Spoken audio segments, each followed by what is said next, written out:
welcome to Onlineopedia.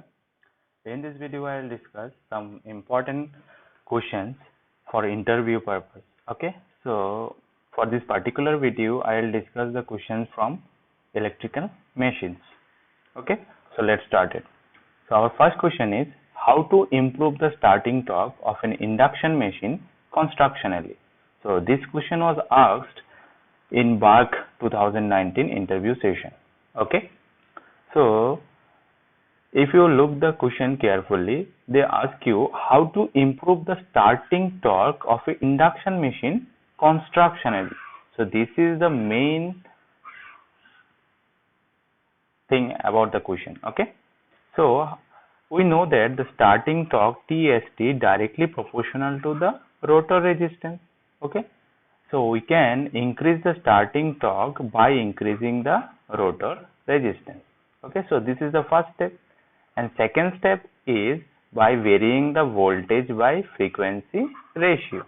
Okay, so everyone give the answer that the starting torque can be increased by increasing the rotor resistance or by varying the V by F ratio, but this is totally wrong because they are asking you about the constructional features. Okay, so for this your answer should be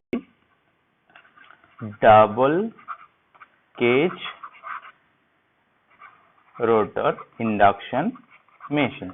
Okay, because by improving the squirrel cage you can develop the double cage rotor which has high starting torque and good running characteristics. Okay, so to improve the starting torque of induction machine constructionally, double cage rotor is used, which is the improved version of what?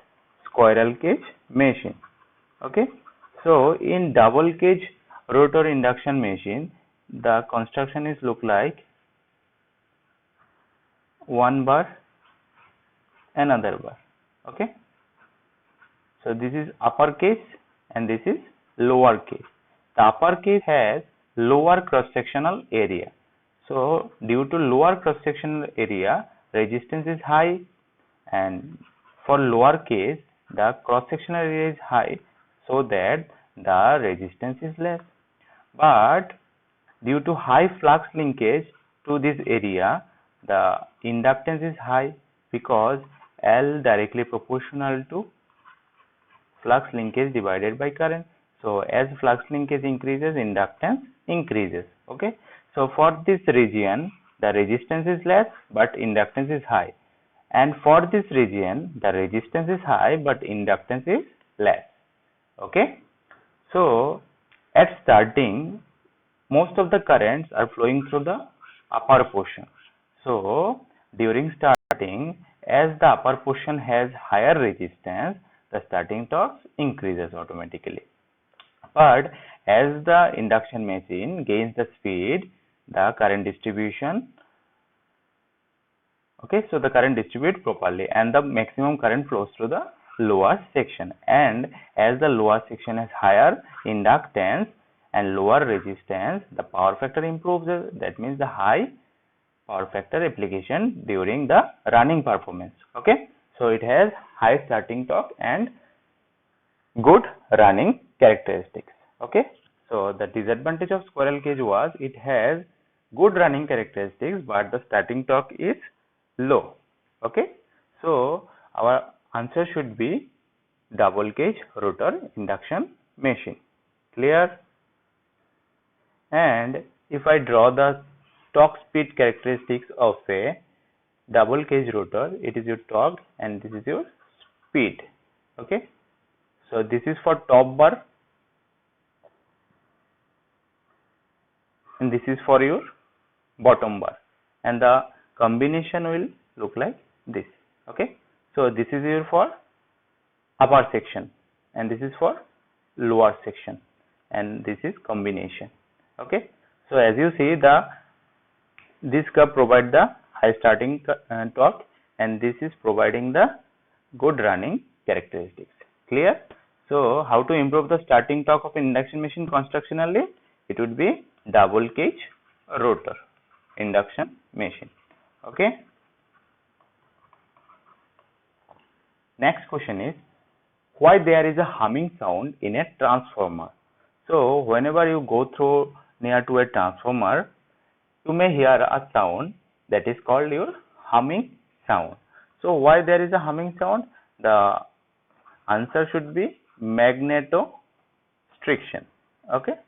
So what is magnetostriction? So as we apply the magnetic field to a material, so whenever we apply a magnetic field to a material, its dimension changes. Okay. So magnetic field applied to a material, dimension changes. Okay. Dimension changes because there are magnetic dipole on the magnetic material. If it is a magnetic material, there will be many dipoles. Okay, like this, north south, north south, north south, like this. Many dipoles are there inside of the material. Okay. So due to magnetic field, whenever you apply the magnetic field to this material, these dipoles are stressed. These dipoles are stressed. So due to stretching, the length of the dipole changes. So due to change in length, the dimension of the material also changes. This is called magnetostriction. Okay. So I repeat again, whenever you apply the magnetic field H to a magnetic material, its dimension changes. Okay. Clear? So due to change in dimension, its length changes. Okay. This is called magnetostriction. Okay. That means due to change in length, its dimension also changes, and it is called magnetostriction. So due to magnetostriction, there is a humming sound in a transformer. Clear? Next, why do we prefer synchronous generator over a induction generator? Okay. So for this question, why do we prefer synchronous generator over a induction generator? So in case of synchronous generator, we can change the power factor for synchronous generator or alternator. We can change the power factor. We can change the power factor of the machine by changing its excitation.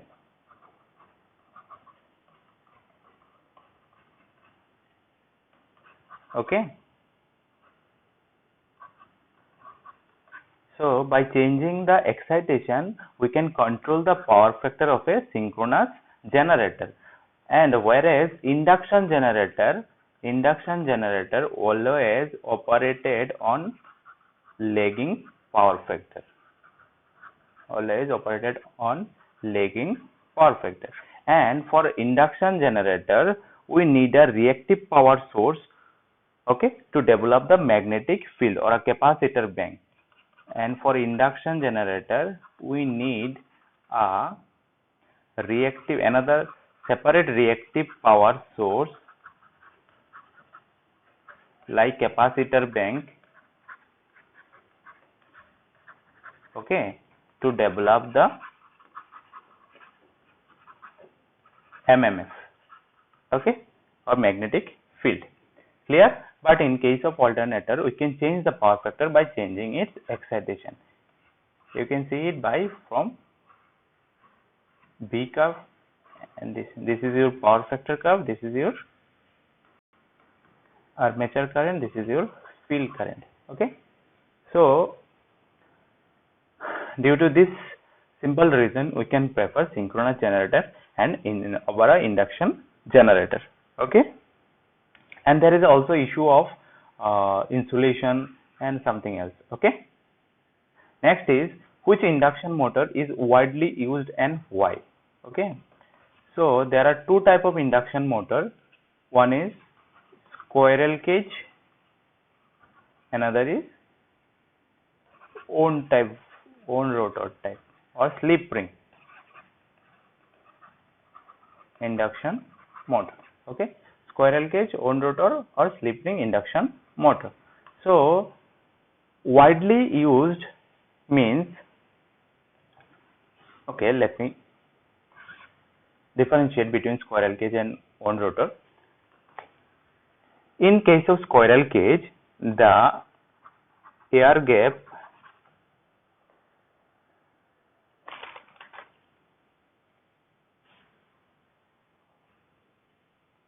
the air gap length is reduces. That means the reluctance reduces. Okay, lesser reluctance means lesser magnetizing current. Okay, and lesser magnetizing current means power factor increasing. Okay,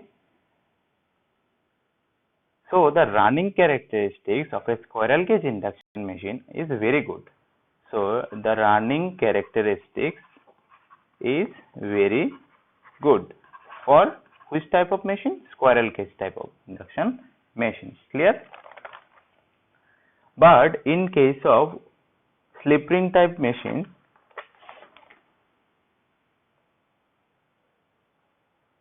the power factor is less and the magnetizing current is increases. Okay, so in case of slip ring type induction machine, the running characteristics is poor. The running characteristics is poor, but it has high starting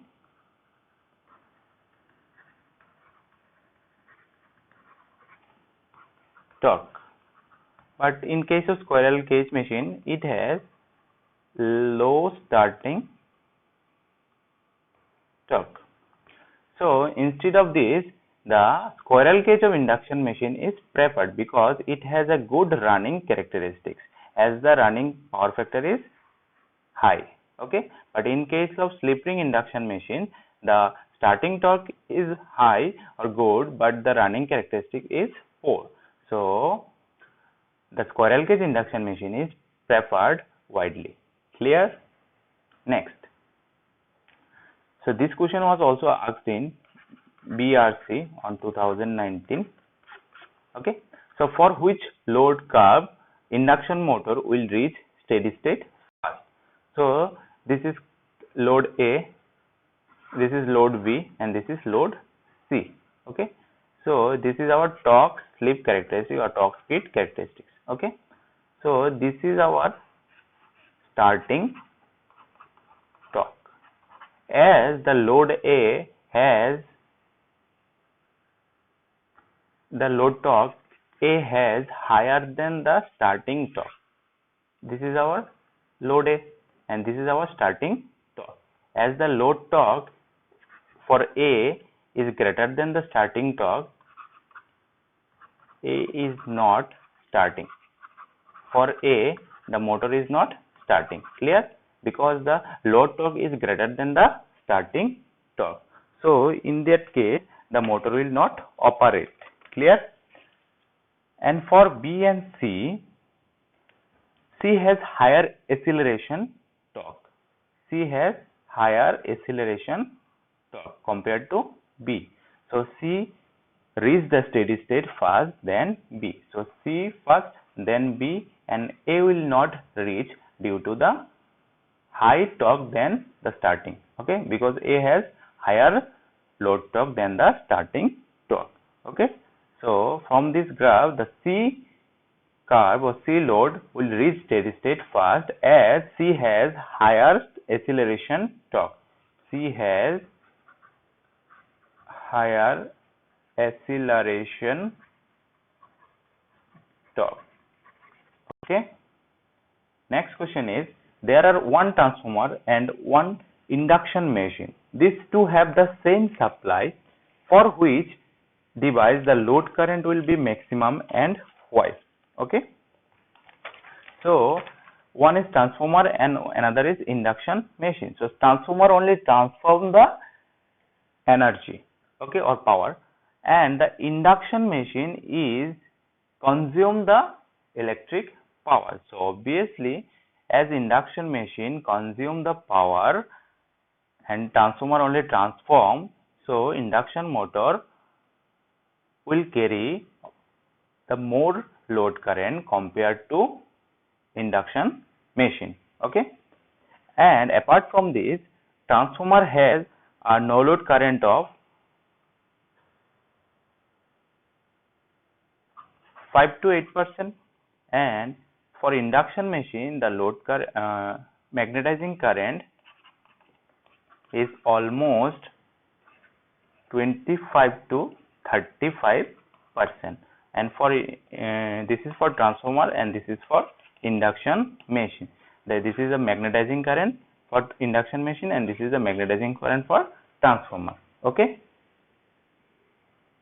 or you can say directly to no load current.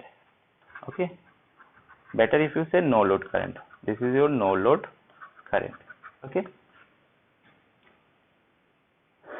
clear? So there are one transformer and one induction machine. These two have the same supply, for which the load current will be maximum, and why? As the induction machine consume the electric power and the transformer only transform the electric power, so the induction machine load current will be higher than the transformer load current. Clear? Next, what is Lorentz force? So the Lorentz force is, so what is Lorentz force? We know if a current carrying conductor placed in a magnetic field, uniform magnetic field. So better if I write, if a current carrying conductor placed in a uniform magnetic field, it will experience a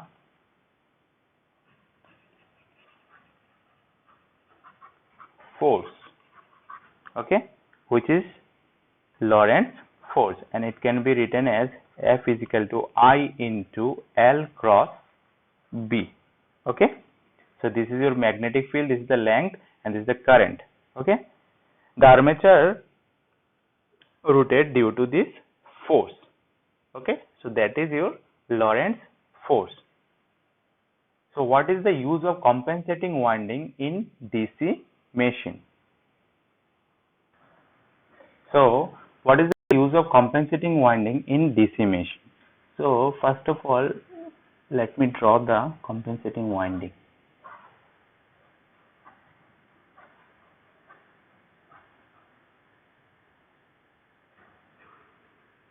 Okay, so this is our main pole and this is our compensating winding. Okay, so let me consider it as a cross and this is our north pole. Okay, so this is field winding and this is your compensating winding. Okay, so mainly it is used to reduce the armature reaction. So to reduce the armature reaction. So what is armature reaction? The effect of armature flux on field flux is known as armature reaction. So specifically the cross magnetizing effect.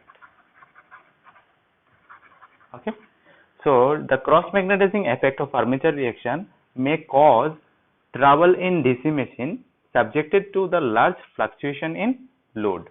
Okay, so the cross magnetizing effect causes the large fluctuation in load in case of DC machine. So to reduce the armature reaction or cross magnetizing effect, we can use the compensating winding. Okay, so it must be used in large DC machine because it takes very high cost. Okay, so you should use only in case of large DC machine, otherwise the cost of the machine would be very high. Okay, and always remember the compensating windings are connected in series with the armature winding. Okay, so this is your pole show, field winding, compensating winding, and it is used to reduce the armature reaction, specifically the cross magnetizing effect, as the cross magnetizing effect will cause a fluctuation in load. Clear? And the compensating winding are connected in series with the armature winding. Okay. Next question and the last question. What are the speed control methods of DC motor and the disadvantage of field control method? Okay. So the main methods of speed control of a DC motor are, first one is flux control method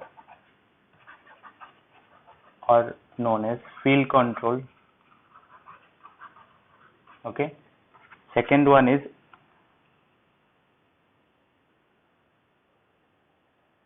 armature resistance control.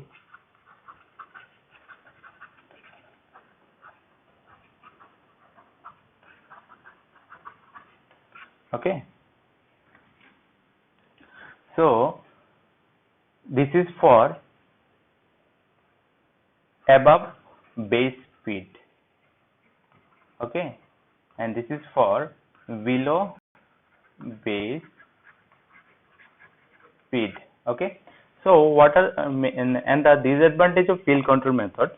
Okay, the disadvantage of field control method for controlling the speed of a DC shunt motor is adversely affect commutation, because in field wicking method armature reaction effect is more, so commutation problem is more.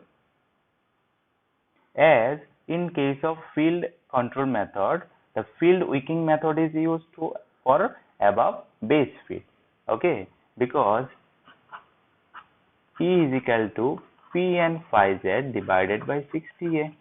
Okay, so the speed is inversely proportional to phi. So to increase the speed above base speed, phi should be decreased, because this is inversely proportional. So whenever phi decreases, this is your field flux. So whenever phi F decreases due to phi A, that is armature flux, the armature reaction increases.